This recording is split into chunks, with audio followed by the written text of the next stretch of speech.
Welcome back to the Heroes of the Dorm Heroic 4. I went into this matchup hoping for a game number 5, but I did not think it would get here in this fashion. It comes down to this. This is where Cal Poly Pomona, they live. I'm going to call game 4 the 3 seashells, because I don't know exactly how it works, but Buffalo's hopes of closing this game out of game 4 has got flushed down the drain. That was honestly a little magical. It was a little bit magical. Just, you know, you had to pile all your hopes and dreams into the Cho'Gall, and you're like, please, Cho'Gall, I believe in you. It was so fun. It worked. Yeah, it was amazing. It was amazing. Game 5, baby! Game 5, like I said, this is the home for Cal Poly Pomona. They love to play in high-stakes scenarios. They took down UNT in game number 5. Comes down to one team fight. They're comfortable. They have experience in this. Buffalo, I don't think they've been taken to the limit in this fashion. I don't think they've had so many different strategies thrown at them. We've called them the strategists going into this matchup. They are definitely being tested right now. When they lost to Robert Morris University, 2 things. It was a best of 3, and they lost the first game. That's a little bit different than the feel now, where they go into game 5 having lost. They know that it's an even slate. It's a best of 1. What I hope for Buffalo, though, they do not give map choice to Cal Poly Pomona. They have way too many strategies. You have to pick the battleground. You're going to have to give up first picks so that you ensure you don't get Cho'Galled or whatever it is that it's going to be. Abathur solo support. They've got way too many strategies. I wonder if you almost just ban out the Abathur at this point. It seems like all of the Cal Poly Pomona strategies hinge on that Abathur enabling their solo laners to win their matchups, enabling their dive to work. Even in that composition, the Cho'Gall clone, while unorthodox, was extremely impactful. Yeah. So, I mean, I'm willing to believe that Cal Poly Pomona feels like their best route to victory is having that Abathur every time, because the only game they've lost so far, or the first game they lost so far in this set, was without the Abathur, where they looked much weaker. That is a really good point. Going into game 5, I thought to myself, I don't know who I'd ban out if I'm on the side of Buffalo, but you're right, Dunk. The Abathur has been so integral to the success of Cal Poly Pomona. They've shown that they know how to use it to great effect over a range of heroes. Taking that option off the board would be really good for Buffalo. In that case, though, should they not give the map choice back to Cal Poly Pomona then? Because if they ban the Abathur, then it ensures they either get the Medivh or Maiev, and they've shown prowess with both. I think that's definitely an opportunity for them. The thing is, if I'm not mistaken, Cal Poly has not shown the Maiev play since the role swap. Correct, but they have shown a little bit of Medivh. Yeah, so I think you can still make it work, right? And I think the threat of Buffalo getting the Medivh or the Maiev is so high that it actually will really throw Cal Poly Pomona for a loop if they do go with that alternate banning style. Buffalo, they've shown to me in this best of 5 that they've done their best when they have a strong front line and a lot of sustain. But in that last game, we saw they just did not have the damage to take out that Cho'Gall. Cho'Gall had like -4 health and just managed to stroll away in the top lane. It was like, calculated. No problem. I was never worried. That's exactly how Cal Poly Pomona likes to play this game. They like to live dangerously. Yes, they do. I mean, as soon as you pick Cho'Gall, you're living dangerously. That was a given. They like to live extra dangerously. What I want to see, though, is Buffalo continue to find themselves. We were talking about their ability to download the strategies of the enemy team. I don't think they're going to be able to do that at all going into game number 5. They need to go for a composition that they feel comfortable with. They need to go for a composition that can get them kills. They might need the Genji again. They might need something to where if someone's low on health, they got to get those takedowns, and they need to coordinate the heroics. That stiff arm from Stukov saving Phoenix was so integral to that team fight. If they get all their ducks in a row, they can take this series. There was some flustered moments, to be sure, from Buffalo. When you think about the time when they felt confident to go get the boss, and that it came back in, and Hammer of Twilight just knocked people off the boss point, and that was a steal. I felt like from that moment on, that was the flustering point. And Buffalo, up to this point, they have lost games, right? They lost a game to Robert Morris, but you still cannot allow those moments, even though all the pressure's on. It's game 5, you're in front of an audience. You cannot let those moments get to you. You have to be able to keep going and rally behind and get back into the game. The second semifinals match comes down to an epic game number 5, and it's going to be on a battleground that I love to see, Infernal Shrines. Any composition I feel could potentially work here if we do see the Cho'Gall again, if we do see some sort of shenanigans.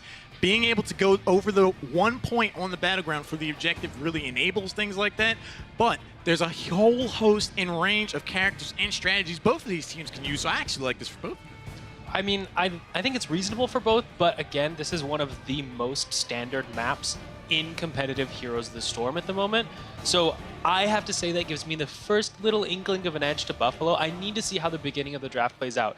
Because the question here for me is really, does Cal Poly Pomona have more crazy strats in the tank, or is Buffalo going to get the standard matchup that they want? A big question for me, too, is should Cal Poly Pomona be able to win this and go forward? How much is left in the tank, in the bag of strategies? Because Laval, first of all, I don't even think that they're going to have a problem with any strategies. They just feel so disciplined that they have any problems with that. But if that is all that Cal Poly Pomona are relying on, they have shown quite a lot here in this series. I know the fans of Cal Poly Pomona here want them to go further. Isn't that right, guys? Game number 5 draft is ready. It all comes down to this. Every decision is critical going into the draft. You have no idea what to expect from Cal Poly Pomona, but we have seen some steady, consistent picks from Buffalo. We've seen a whole lot of emphasis put on the Gul'dan. It's worked out to great effect, but it's also come up short every now and again. Do they decide to go to another main damage deal? I want Vader's Diablo. Buffalo chose Matt Pick. Oh. They've had enough of the can strategies. This should cut that down. Yep. Maybe, we'll see. I actually really like that. We have not yet seen Diablo forward Vader in this set, and that's one of his best forms of engagement. And on a battleground like Infernal Shrines, especially past level 13, anytime he hits you with that Shadow Charge, you're gonna feel it. With that kind of engagement, Apocalypse to follow up, it should be very easy for the Lockdown Chain to start for improbable victory. That could be the path to how they make it to the finals. The thing is, Buffalo only get 2 picks before the second round of bans. Last time Buffalo was in a position to pick up that Diablo, Cal Poly Pomona banned it in the second ban phase. So if Buffalo feel like they want that hero, like they can win with that hero, then we're gonna need to see it earlier on. I really like this Maiev ban instead of the Medivh because this team is no stranger to unorthodox compositions. You add a Medivh to that mix, if they don't go for the Abathur or something like that, that is going to be trouble, to say the very least, for Buffalo. It puts Buffalo in an interesting spot because do they ban out the Medivh or do they potentially ban out the Abathur? I think they're going to use every possible second that they have to make that decision because that could very well define this draft right out of the start. Absolutely. If you're Buffalo here and you've seen the Maiev ban every single game so far, I want to see the Abathur ban, but on the other hand, it almost feels like a trap. Like, yeah. I'm so wary. Okay, Medivh has been out of the game for them every game so far. Right. But you leave it up that one time and they have something prepared for it. It's too scary. It's too much of an unknown. So I think the Medivh ban makes sense, but if Cal Poly Pomona doesn't pick it up in this first slot, I'd almost consider doing a complete denial pick and taking that away. I think that would have been a pretty good strategy. I like the conservative-minded effort from Buffalo to take the Medivh off the board because, Dunk, you were right. If they ban out the Medivh, giving Medivh to, or banning out Abathur, if they put Medivh in the hands of Cal Poly Pomona, not being able to get those takedowns, that's a huge part of why we're at Game 5 right now. They're not able to get those takedowns. So a bubble from Medivh at the wrong moment, not going to be the play. But first pick now for Cal Poly Pomona. They have so many strategies up their sleeve, but they have shown that they like to go to Genji early on, so I would not at all be surprised to see them go for that again. The one other game what we had in the series where Cal Poly Pomona were in the first pick position. That was a lot of P's. They picked Garrosh here. The Garrosh has been hotly contested this series. Yeah, Hanzo, maybe the support. I don't think they picked the support this high unless Artificious just really wanted to make sure he got Stukov. Oh. They are going back to the Abathur. Yep. They go back to the Boogie Worm to the delight of the audience here. 2 heroes now to select for Buffalo. Do they decide to go for the Diablo? Do they bring out the Lord of Terror? They're going up against an opponent who has no qualms about bringing out that card up their sleeve. So if you're going to go deep into the rabbit hole, be a wild card yourself, I would really like to see Buffalo lock in Diablo. I agree 100%. I was going to say the same thing. Buffalo, to me, is just the de facto best response here. He controls the shrines to a degree that no other warrior can threaten on that front line. He punishes Cal Poly Pomona for being missing one body on those first 2 shrines because he is so dominant in that respect. And I feel like Diablo has to be a consideration here. He also hedges against the potential Cho'Gall later because he has percentage damage. And once his team has shown they're willing to play Cho'Gall, you need to, for the rest of your set, you need to respect that that's a possibility. It is definitely a possibility, and they have hers to go for the Diablo pick. I really love this choice because, like you said, Dunk, it offers them versatility. If they do see Cho'Gall again, they have the percentage-based damage. That's something that they lacked last go-around, and I think it was a huge part of why we're looking at Game 5 right now. Over on the side of Cal Poly Pomona, they have the Genji available. We've seen them be able to break out the double Genji and use that to great effect. Wouldn't be surprised at all to see that. They might also want to try to prioritize their front line as well now that Diablo's picked, because the second round ban phase, they might not get the warrior that they're looking for. Double Genji is an option. I also wonder if there's any world where we might see a Jaina for Cal Poly Pomona, given the double Jaina factor is really good at trying to control with all of the slows, maybe make things harder for Diablo to get into the action where he would like to. I think that'd be a really good pick because once Diablo goes in with Medivh taken off the board, they don't have many other, assist disengage options. So the moment Vader hits that Q key, they're in it to win it. I don't see any backing out at all. Phoenix has to teleport. Diablo cannot say the same. After everything gets counted down, Tyrael and Rhaegar, sanctification could be huge in these team fights, especially in these tight corridors. I think that's an amazing response to the potential engage from Diablo. To me, this kind of sets off alarm bells. Rhaegar just has not been prioritized very highly. Before the second ban phase is extremely unusual. So to me, with no supports banned out so far, no supports picked, Rhaegar being picked this early, this is Something's planned. Something is Cho'Gall. planned here. They're prepping something. Cho'Gall. It could be If Cho'Gall. it doesn't get banned here, I'm almost confident that it's going to be Cho'Gall. You use Tyrael as the solo laner. You're going to a battleground where the objective is we all should rotate here and try to fight over this. We've seen Buffalo struggle with taking down Cho'Gall. I think that would be a beautiful scenario. And then in a team fight, when everyone's there, you throw Sanctification into the mix also. I think that's going to be why you see Rhaegar get picked up that early. If it's not that, it's still a setup either way for if they would have gotten a double Genji or even a double Greymane, though we haven't had a lot of Greymane in a long time. Having Tyrael to be able to provide that extra shielding and ancestral healing, and then a secondary Greymane from the Abathur maybe, since he can still offer a lot for the Shrine Clear, might be where they're going, but it does feel like it's more than just that. But we're going to see the Genji ban from Buffalo. I do like the Rhaegar pick, though, conceptually. Maybe not in this portion of the draft, again, unless you are trying to go for that Cho'Gall, because the ancestral healings in game number 1 were insane. I think the timing there is going to be very difficult. If it is a Cho'Gall, imagine Buffalo goes for the engagement, the shadow charge in, Tyrael has the sanctification. Rhaegar hits him with the ancestral healing. You have the hat from Abathur. That is a long time to try to take down that two-headed ogre, and meanwhile, he's putting damage on your face the whole time. I think not banning out Cho'Gall could come back to bite Buffalo. Let's see what this ban is. Yeah. Oh yeah. Yeah, that looks like a Cho'Gall. It's suspect. Yeah, the Leoric, I just don't see banning a Leoric when you're running a Tyrael frontline because so much of his effective health is based on the fact that he has mobility and he has the shields, as opposed to a big health pool like someone like Johanna or Diablo. So the Leoric ban doesn't make a lot of sense unless you're planning to pick a high health pool tank. Yeah, the moment Leoric got locked in, Buffalo was like, uh-oh. They might go back to the Cho'Gall because they just took another percentage-based damage dealer off the board, and we might not be prepared for all that. Phoenix does have steady, consistent damage, but it's not exactly burst to be an ogre killer, so they might want to try to go double down on damage and try to go for an exclamation. Oh, and Tychus, right?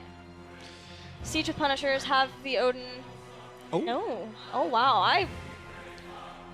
Okay. That's a cursed bullet with Cho'Gall. Yeah, aiming. Curse of Bullet. I actually think I like the Greymane a little bit more Yeah. than Tychus. I mean, they're both fantastic, but a concern with Tychus is you pop the Odin for early shrine control, and then he can't actually hurt the Cho'Gall. Right. So that's have why to- I'm on this map in particular, it feels a little questionable.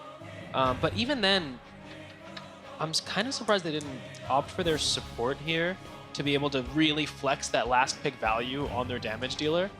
I'll tell you this, if Cal Poly Pomona does not go for Cho'Gall here, we have all been juked, and that is the 200 IQ play of this entire tournament so far, because if they go for something else, if they did try to bait Buffalo into banning out Cho'Gall while they had an intention to go somewhere else the entire time, these guys are mad geniuses, not only in how they put together the compositions, but the order they actually take it. What if they wanted Greymane? Ooh. Then Yeah, Buffalo gets Cursed Bullet as an opportunity to take out the 35% of the current health. Aha. Juke. Cassie or Johanna. So they will have blinds. double blinds will be able to do a lot versus the Phoenix and the Greymane. Yeah. That is sensational drafting from Cal Poly Pomona. Truly next level. They kind of, showed that they were going to go for the Cho'Gall again. So Greymane is a nice response to that. You have the Cursed Bullet, but he's heavily reliant on auto attack damage outside of that heroic. So Greymane jumps in and he's dealing with a double blind. That is totally going to limit the amount of damage output Buffalo puts onto the health bars of Cal Poly Pomona. And that decision, that genius play, could have just defined this whole draft. Triple if we see a Cassia clone. Stukov is the final pick, the final support. They do get their Stukov, very much a comfort pick. That is definitely going to be a support that could foil the plans of the Pomona ponies, however they look to engage. But Gilly, you made such a good point. Imagine all of this with Sanctification and Ancestral Healing and a double Cassia that has 3 sources of blinds to really enable that damage. That is going to be a lot for Buffalo to deal with. This team composition really strikes me as a very potent brawling composition from Cal Poly Pomona. They've kind of built a composition for themselves that's not reliant on hitting a crazy combo. They don't have an insane initiation. They don't have like difficult things to pull off, if that makes sense. It's all about getting in there, brawling, just living longer than your opponent with that Tyrael Rhaegar, and then blinds to reduce the sustained damage output. So I actually really like this draft from Cal Poly Pomona. I think making the opponent pick the Greymane, locking in that double auto attack based damage dealers, and then switching around with the Cassia that we don't see very often anymore was very heads up. I really like it because it shows some depth to how Cal Poly Pomona likes to play this game. We've been giving them compliments on their ability to be unpredictable, to go for those wild compositions. But this is some of the most strategic decision-making we've seen in drafts in this entire tournament. Should they be able to take down Buffalo here and go up against Laval, I think they very well might be prepared for that matchup. No, I think either team has proven that they have what it takes to go toe-to-toe with Laval. They have shown adaptation in draft, they've shown their strategy, they've shown they're preparing, and it all comes down to this one game. It's sad to send one of these teams home, but I'm excited to see who gets to move on. Game 5, it all comes down to this Buffalo. Cal Poly Pomona and Biram the Source. I know you guys are hyped for Game 5. Oh, we are. Game number 5 is here, and both of these teams deserve to be here. We have seen some crazy back and forth battles. The Source, this is it. This is for all the marbles. I'm impressed with Cal Poly Pomona's strategic deviation. The bait on the Cho'Gall, so nice. The clearly Auric Band to set that up, and then to have something that we were wondering how much more they had in the tank. There might just be a whole truckload of crazy strategies and then counters back to bring things back to normal. Well, we'll find out if they win this game and advance to the grand final, so let's get into it. Our last game here in the semifinals. Burbank, give us your energy. Over on the left side, we have Buffalo. It has been a hard road for them, and they want to finish strong. Benefiction on the Stukov, Vader on the Diablo, Seth Lordson on the Phoenix, Marky Bots on the Blaze, and Matzo Balls will be on that Greymane. And over on the other side in the red, it is Cal Poly Pomona, the Pomona Ponies. Artificious playing Rhaegar, El Cazador playing Tyrael, Josh and Johanna, Pauli on Cassia, and Lal Dota Sodas playing Abathur. It is impressive to see Cal Poly Pomona come up with a whole new way to debate their opponents. You hit him with, granted, the Abathur has been clearly key, but you hit them with so many different variations on what Abathur could bring to the table that I don't think anyone was ready for anything they had to bring to this fight. I mean, I was talking to my good friend Harvey Dent during the break, and he said, you either die a meme lord or cheese long enough to see yourself become the meta. And that is what Cal Poly Pomona is trying to do right now. They are trying to set the standard here in Heroes of the Dorm. It's an innovative strategy to just come out with haymaker after haymaker in terms of... There's no murder in this game. You know what I mean. Haymaker after haymaker in compositions, things your opponent wasn't looking for. And then, again, this strategic idea to get them to pick a very auto-attack heavy composition. There's plenty of abilities that'll come out from Buffalo, but a lot of that damage from that Greymane, and even the Blaze, once you really get into it and he's just kind of sitting there putting out fire, those are auto-attacks. This triple blind could have massive value. It's a very good strategy for baiting your opponent in and getting them to go aggressive, and you pretty much force them to pick a full dive aggressive competition. Yeah, Phoenix is going to sit on the back line, but Greymane, Diablo, and Blaze are going to be in there. Oh yeah, and I love just the way we're seeing these teams getting the read and the counter read, and you pull out something new. This is a game of chess we are seeing here as both of these squads are looking to put together the perfect draft. And when it all comes down to it, when everything is on the line in game number 5, these are the composition that these teams think will give them the best shot at victory. And already we see the side of Buffalo backing up, going to look to get some macro going on the map as well, but Cal Poly Pomona potentially looking to get him in here with the rotation. A nice potential disengage though from Vader, but Josh is looking to go in here and steal this camp. The Condemn is there. They have found the Phoenix. He's able to get himself out, but a nice recovery there from Buffalo as they're able to pick up the camp. Yeah, and Pally's putting on some serious damage. He's going to be in a little bit of trouble, but there's going to be... Actually, that's a rotation from Markiebots. Managed to get the Johanna. Is that Iron Skin going to be back up? I don't think so, and it's going to be first blood for Buffalo. Starting things off strong. Now they got to keep it going. A beautiful rotation coming in there from the Blaze, all the way down from the top, finding that Johanna in the mid as well. That was exactly what Buffalo needed to do here. Both of these teams trading momentum back and forth. They're going in there. Nicely done, but the blind getting a lot of value as Artificial trying to get himself out. Rhaegar will be able to escape potentially here. Will they have another Shadow Charge? Can they put him into the wall? Wolf form is barely there in time. Nice escape from Cal Poly Pomona. This is Buffalo waking up. They are ready to fight this tooth and nail and just put as much pressure onto their opponents as possible. These the last 2 times that this Abathur got massive value, it was because they kind of let it do its thing. Now, all about those kills. They've got Shadow Charge, they've got Jet Propulsion, they have more than enough crowd control to set up a kill, and they have more than enough damage to knock them down. Buffalo looking to fight Hoof and Horn here in this last game as they're going up against the Pomona Ponies, who I guess also have hooves, so it's just basically a battle there back and forth as this first shrine is spawning. Seth Lordson as well, though, already getting a lot of pressure down there, but the rest of his team is getting pressure of their own in the form of these skeletal defenders, but all the while, Cal Poly Pomona is getting value everywhere else in the map. And I want to see how much Global Soak the Abathur gets, because we've seen this Abathur have to play so much of a defensive hat role that there's been little to no body soaking. Just because of how often the team fights and how much pressure this Abathur is under to continue to back up the squad. They're going to send Phantom Fiction going over to his top lane to tap. They got some Lordson getting some additional poking here, so it's been a slow setup so far. Cal Poly Pomona have now moved in. How are they going to take this next team? I love the way Buffalo did that, just slowly backing out, waiting for Cal Poly Pomona to burn their abilities, and then they're going back in themselves. Al Cazador is the target, able to Eldritch smite himself out of there. Nicely done. They're able to sustain through this with the help of Artificious on that Rhaegar as well. 34-26. The Skeletal Defenders going in favor of Buffalo here.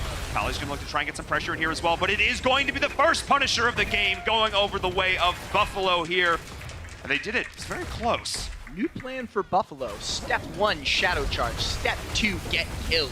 That's about all there is to it with the way they're starting to set things up, because they're starting to play this as you normally would into an Abathur. And what we saw from them in game number 1, the moment that they saw the tank step up, the moment Josh was out of position, he would instantly get just destroyed.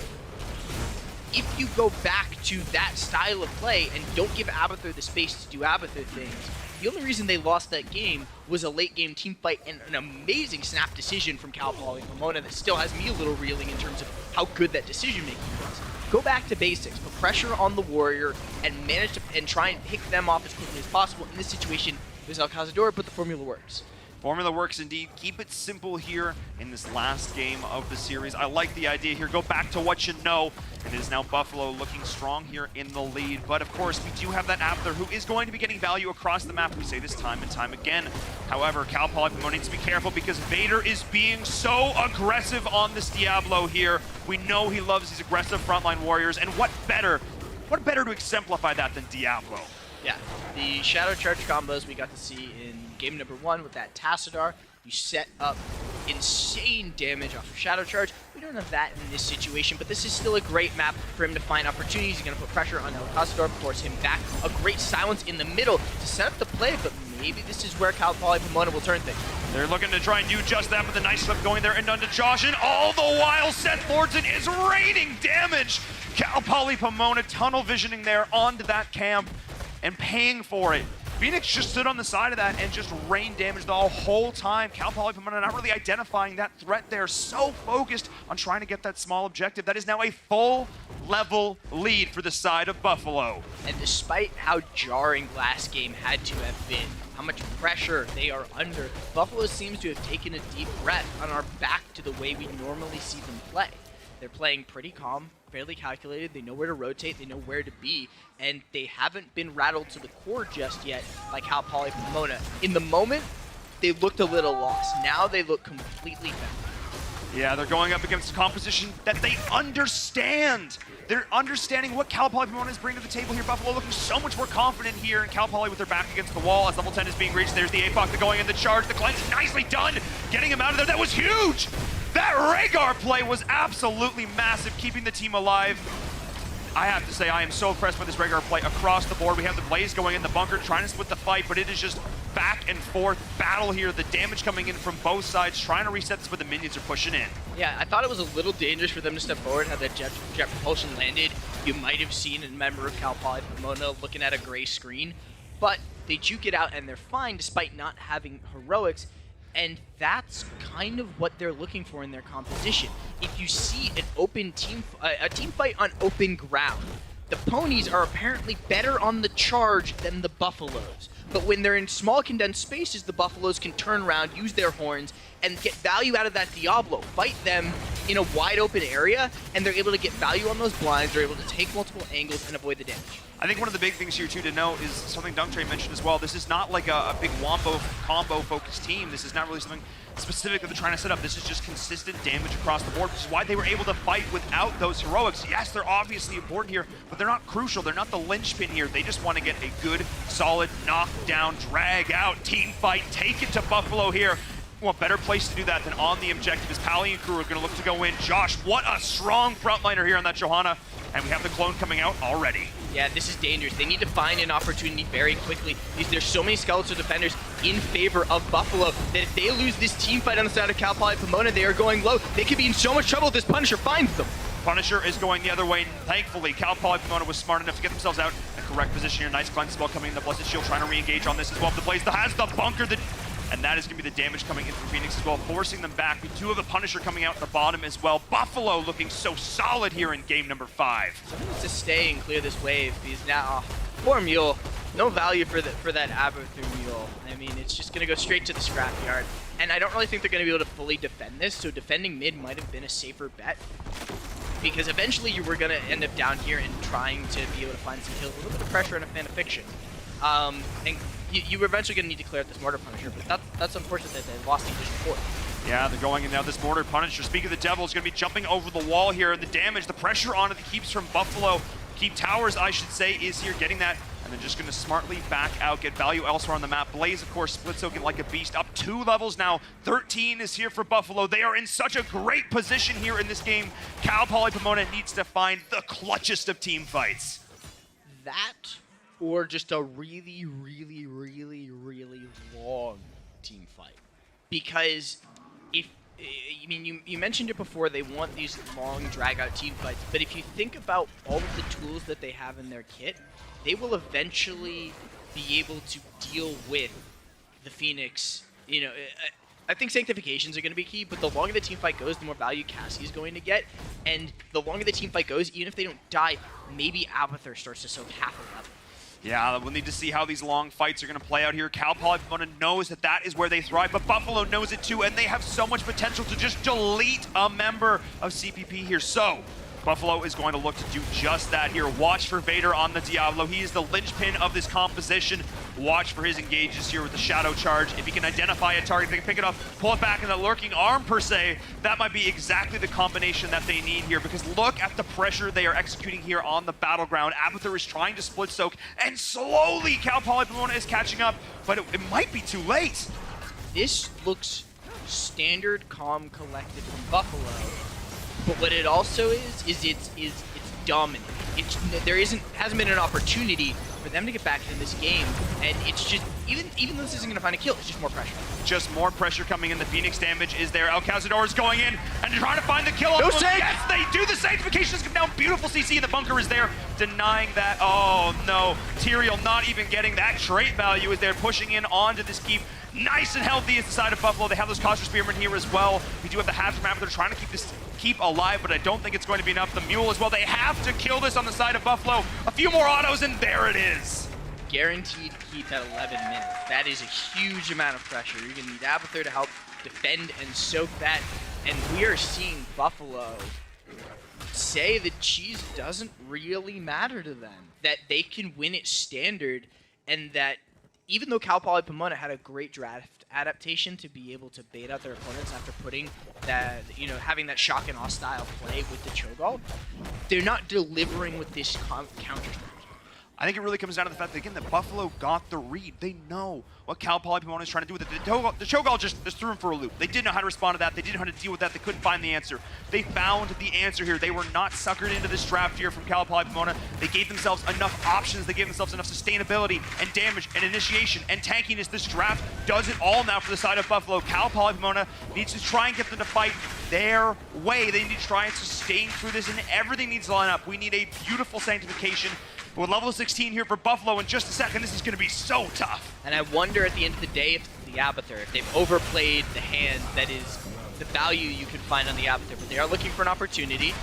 Holy ground forward, they get a little value on the Condemn, but again, it's not that much. And they just put him into the boards and drop his health bar to nothing. Will be brought back up, but it is dangerous for Cal Poly Pomona. It is indeed a great ancestral healing value, though, but they're going in the bunker, splitting this fight beautifully. Instead, Lordson is untouched on the backline. The damage is raining in from the side of Buffalo, and once again, isolating, identifying the target. Charge him down, Vader, as they are pushing in here, forcing back the side of Cal Poly Pomona. Normally, it's like, don't focus the tanks. Buffalo says, we don't mind, we'll do this all day. And there's so much power in that range, in that double ranged from the Greymane and from the Phoenix that they're able to take this.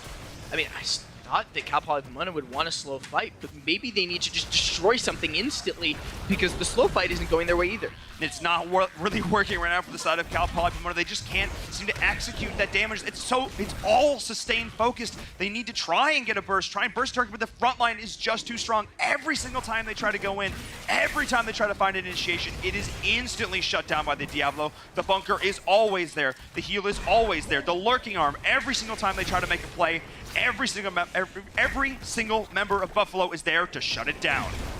And now this is a very early end opportunity, but it's possible. If you get the double charge and the dunk, in comes the Punisher. Josh is caught out. He's not going to survive. No Iron Skin. Is that thick? Well, maybe no. Vader gets him. That is two quick kills going in the way of Buffalo, and they're pushing it onto the core right now, trying to survive through this. Is the clone, but it is going to fall as well. It is just the backline. No, they're trying to survive Rhaegar and Tyrael. This is not who you need, and they're pushing it onto the core right now. Buffalo, they have the damage. They have what it takes, and they are going to do it. In game number 5, they will be advancing to your final. GG, Buffalo takes it.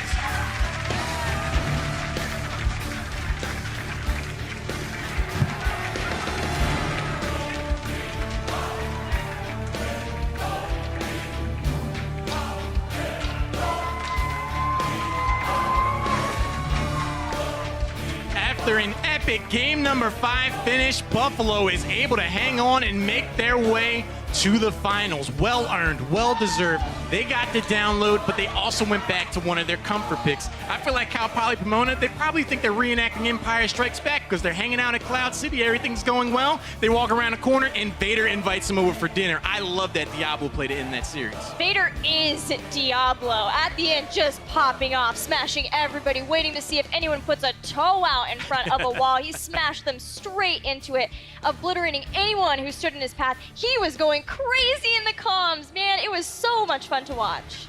It looked like Buffalo was really in their element that game. You could tell from minute 1. They were on the ball. They were being aggressive. They found pickoffs. They were winning team fights. Everything was going right for them in that game. Cal Poly Pomona might have had a clever draft, but it didn't throw Buffalo for a loop at all. Gilly, we were talking about this during that game. The sanctification from Tyrael just never really materialized and netted a ton of value. When you have more sustained damage on the side of Cassia, along with the double Cassia, the sanctification, it's not like you have a Greymane. It's not like you have that burst melee damage. So I think that part of the composition just never really synced up for the ponies. Right, I think the Genji ban and then the Greymane steal was so absolutely heads up. Complete read on Cal Poly Pomona that they did that. They forced them in the Cassia. I do believe that it was the Greymane that they were going for after the Abathur and having the Tyrael and Rhaegar too. That was a protect the something composition, and Greymane is still someone who can clear out the shrines really quickly. He is someone who can dive in, and when you have a second one and you add the damage the clone can do, he's a very potent target. So taking that away, Sanctifications, they would just hang around it. They were like, yeah, we'll wait this out. That's fine. So many different plays throughout that best of 5. I'd have a hard time picking one, but Dunk Train, I know we got one in particular that really highlighted everything we saw in that best of 5. Well, I really feel like there was one moment where we saw what Buffalo did so well is playing those standard matchups, playing defensively, and then turning on a dime. So on the Volskaya matchup, when it felt like they were under so much pressure, and then they just wait out this team fight, wait for a tiny overextension from Cal Poly Pomona, and then they just absolutely punishing, thanks to the absolutely magnificent Medivh play coming out from Matzo Balls. This, to me, was a huge turning point for Buffalo because we see the composition from Cal Poly Pomona start to get the upper hand with this unorthodox Abathur play, but they keep their wits about them. They chase after their opponents, and that ley line seal was absolutely devastating. You get locked in there, you're like, oh, I might have a pretty bad time. And that moment, Buffalo really turned things around, in my opinion. But does the re-engage style that Buffalo is pretty good at work versus Laval? That is the question that I have, and the look on your face makes me think you've been wondering the same. I don't know. I feel like Laval plays the same style, but just executes the macro game so well. And I don't see Laval making the overstep, making the overstay that was the downfall of Cal Poly Pomona. What I'm really curious about to see is how Laval responds to what they just witnessed. Gilly, you and I are talking, like, if Cal Poly Pomona wins this, Laval's like, I don't know what to expect. Buffalo plays a much more standard game, but they show that they have plenty of depth as well. They go into the Diablo. They have many options on the front line with the Garrosh. And again, their ability to download the strategies of their opponent.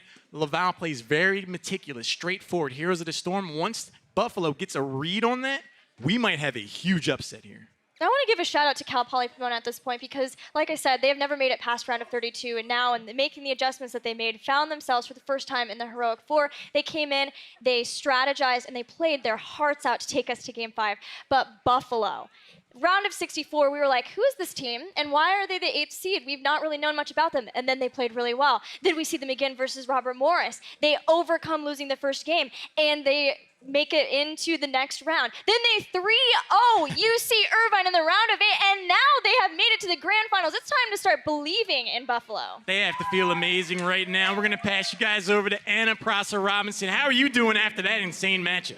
Oh man, I think I might be breathing even a little easier than our friend Vader here. You were taking some deep breaths. How are you feeling?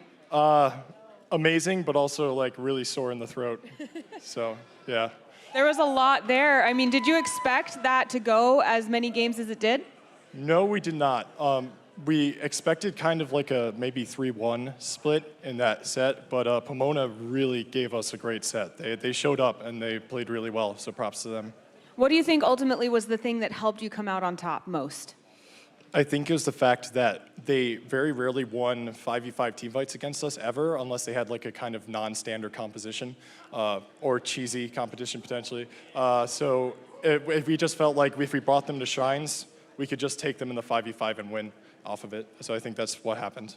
Now you've gotten yourselves to the finals. You will face off against Laval. How are you feeling about that match, and what are you going to have to do to win it? I think I'm going to know for sure, like after the first game, but I'm feeling rather confident that we can give Laval a really good showing, I think, here. So that's what I'm looking forward to. Awesome. One last question. As we go into the finals and so many people are rooting for you, what is on the line here for you, for your team? Just since we're from Buffalo, we kind of don't get a lot of champions very often in standard sports or in esports. So to represent Buffalo and win something like Heroes of the Dorm, I think would be awesome. We think so too, don't we? Casters, back to you.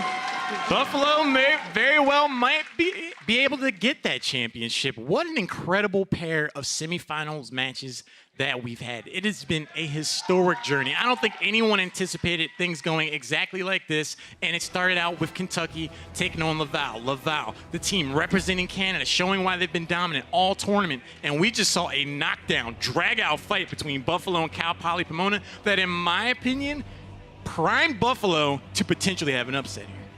It's really a question of whether they are all warmed up and ready to go, or whether they're exhausted, their hard drives are full, as you said, if they have what it takes to keep on figuring out their opponents. They like to play a very standard style, as does Laval, but I think we could very well see Buffalo start to shake things up. They might have been able to adapt some of that unpredictability. They definitely knew how to handle it. They're here in the finals. So if they do want to try to take down a team like Laval, they might try to catch them off guard. They're very strong on the macro front as well, but Laval has only given their teams a few amount of times to make a mistake before they fully capitalize. So Buffalo, as great as that challenge was, I think the biggest one is yet ahead for them. One point I want to make before we get into the grand finals is, again, no team in our Heroic Four is unscathed. Everyone has lost a series at some point. Everyone has lost games and had to rally back. And because of that, these are two very tested, hardy teams. Yes, it's the number 2 seed, and yes, it's the number 8 seed, but Vader himself, when talking to him, said, it's the teams that put in the work that made it to the Heroic Four. That's what he wants people to realize. They've put in the work to get here. They deserve to be in the grand finals, and I think they can put up that fight. Yeah. Obviously, Buffalo has put in the work. Laval has too. Yes. I mean, they have been doing this for years. They've had the fire. They have the drive. They want this win. If they can show up not only the first Canadian team in the Heroic Four, but to win the championship off of that, that would be a miracle. Either story, whoever wins is going to be an amazing finish for this year's tournament. I feel Buffalo is up to the challenge. Whenever you talk to Vader in particular, you can feel the earnest humility in how he approaches this game. He has so much respect for his opponent, especially a team of the caliber of Laval. But at the same time, he says, hey, we've done our preparation too. I think we can do this. I love seeing that kind of confidence from him. I think they're going to win. The thing to keep in mind is that Laval played a very different game than the Laval we saw in the round of 8 and even before. They changed things up too, but Buffalo figured out Cal Poly Pomona. It's just that there's one final opponent they'll have to take down to be the Heroes of the Dorm. We're going to pass you over to Anna Prosser-Robinson, who has 2 special guests. Anna, how's it going over there? These are special guests indeed. I'm here with Tyler and Adam Rosen, co-founders of TESPA, the organization that is bringing this all to life. And guys, I want to know from your perspectives, what has been some of the highlight moments of this year? God, such a great question. To me, Heroes of the Dorm is always about the stories, right? Like, that's what really makes this program special. This year's had it all. There's no exception, right? We've had fierce competition. We've had really bitter rivalries. We've had some pretty dramatic upsets so far. So the stories are special. I know when Adam and I talk about Heroes of the Dorm, one of the things that we're most passionate about is providing opportunities to students to really find that pathway to their future through gaming, and winning full tuition for a college career is a pretty good step toward that. So I'm pumped. I'm excited to see the last match and hopefully see some dreams come true. Oh, absolutely. What about you? Oh man, I think we're building my favorite moment right here at this event. Heroes of the Dorm is just such a special event to me. It's so personal. There's nothing like it in esports. For all of the players here, I mean, we have the opportunity to truly change somebody's lives. And it's really special. And I think also that all of these players, all of these amazing players are also full-time students. It's amazing. And for a lot of them, it might be their only shot at being on the big stage. And I think it's so special, and I'm really happy about it. And I think also we can't talk about the event without talking about the fans. I think it's so cool that we have players from all over the country coming here to cheer on their favorite teams, and the passion here, the energy here, it's electric, and I love it. Oh, me too. It has to be one of my favorite esports events. And I know that we were kind of talking about how we can look back now over many years. This is our senior year of Heroes of the Dorm. So looking back, what is kind of the legacy you see building, the history of Heroes of the Dorm? Oh man, I think the legacy of Heroes of the Dorm is the impact it's had on esports at large. I think back to our very first year, 4 years ago, when we hosted Heroes of the Dorm for the first time, and the esports scene was a lot different. We broadcast that first live event on ESPN, which was the first time esports had been on ESPN in general in the US. And it was really interesting because it started this dialogue, right? We had a group of people who loved it. They thought games were awesome. They loved seeing it on TV. And there was another group that hated it. It didn't have a ball. It was different. Get it away. We were done with this. But now we fast forward 4 years and it's completely different. It's the opposite. It's overwhelmingly positive. I think it's such a positive impact. And I look at esports as a whole. Our professional leagues are blossoming. We're seeing varsity programs starting at universities around North America. And I think all of that growth, a huge part of that, I think, is due in part by the success and the conversations that Heroes of the Dorm have started at large. Oh, absolutely. And I know there are probably a lot of people at home watching or even in the audience here who are saying, I want to learn more about TESPA or I want to get involved. What should they know about TESPA and how can they find out more? Totally. So we founded TESPA back in 2010, almost 8 years ago. Crazy to believe. But we founded it with a very simple vision. We wanted to create the same environment on campuses for esports that exists for traditional sports like football and basketball. So everything we've done is to lay that foundation so that students like these can have that opportunity to participate. So we fast forward 8 years and we've come a long way toward achieving that vision. We have chapters on over 260 campuses across North America. This last year we've had over participants from over 1,500 universities participate in tournaments like these. And clearly we see here events like Heroes of the Dorm are leading the way into the future. So we couldn't be more excited about what TESPA has done and of course what we'll be doing in the future. So good stuff. I'm so excited too. Thank you guys as always for everything that you've done to bring this to life. It's been an absolute pleasure. We are having a great time and we won't stop having a great time because we will be back right after this.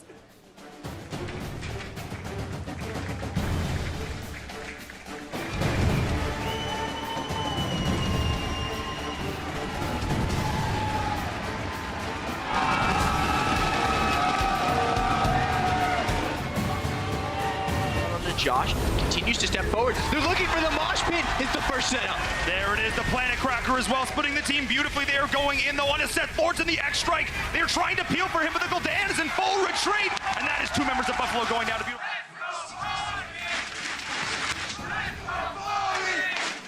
There we go, zoning the fight as they are going to take them down. The core, though, is still under threat. The boss is wailing away. Markybots is going to look to go in. Josh is still so Gotta very clear this boss out. They need to clear the boss. The core is at half health and falling, and Buffalo is pushing in. And with that, it is going to be GG.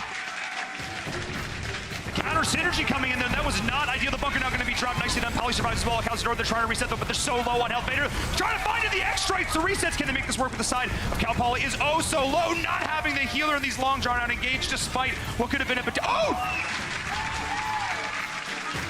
Oh man, we're going to see if they're going to make this happen. He's doing it! Crafter splitting them across the board here as well.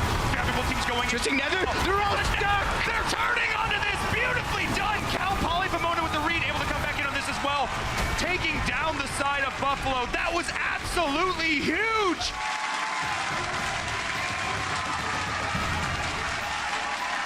Great ancestral healing value though, but they're going in the bunker, splitting this fight beautifully. Instead, Lordson is untouched on the backline. The damage is raining in from the side of Buffalo. And once again, isolating, identifying the target. Charge him down, Vader.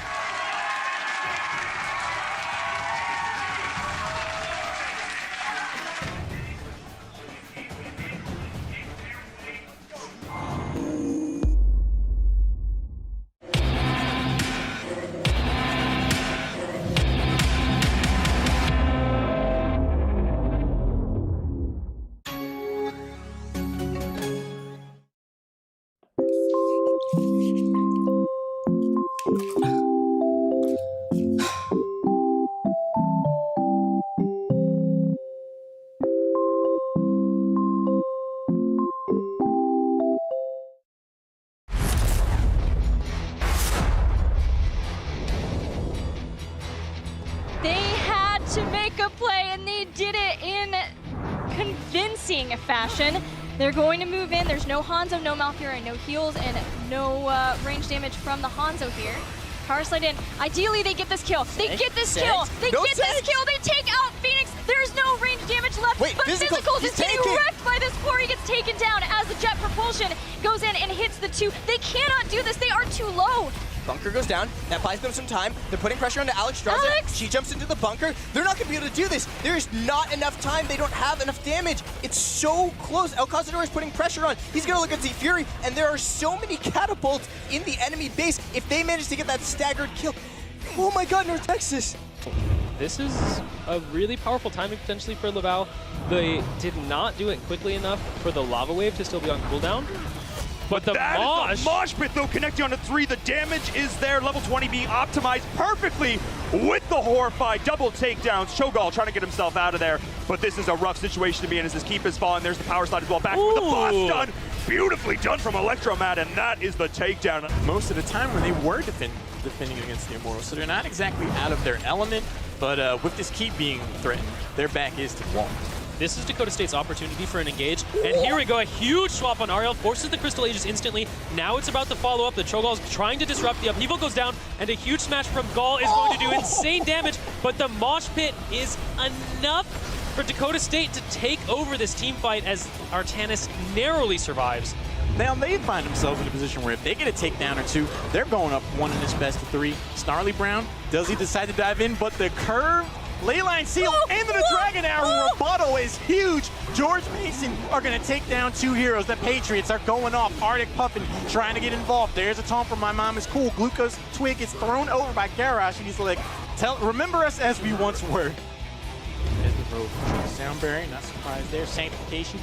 Vincey goes in, power slides, locks in two people, is going to not get the full amount of value that they were looking for. Rotation comes in, a huge stun from Shansky, and then they're going to drop the steel cage. Soundberry gets almost full value. ETC goes down, but the dominoes start to fall on both sides. 3 heroes down on the side of LSU, only 1 going down in the Ravens. We see the team in blue, full on ace, LSU purple. Oh no. Focus from the side of Fullerton, and they lose that Tychus, and this starts to spiral out of control, but now they get a new opportunity to fight. And that's a lot of damage to the Genji, but look at the corruption! And he's got the mobility to escape. A nice attempt there by Houston, but they're paying for it for real right now. Gul'dan continues to get value. Low health bar. ETC drops another charge from Kagi to potentially turn it around, but the extract comes in off the top rope, and then the E-Key shows up, and Genji shows them the stance. Leave the Nazeebo, let him die, will recover. Instead, they commit, the stage dive is instant, and they are ready for this fight. Absolutely nicely done fighting in this choke once again. Who will come out on top this time? The bunker hopping is very real for the side of Kansas State as XVF is not quite able to get the damage they want, but the APOC is there, nicely done, securing those takedowns. But Swarmless is in the back with a 4-man power slide. The silent Swarmless is going off. What beautiful coordination from Kansas State.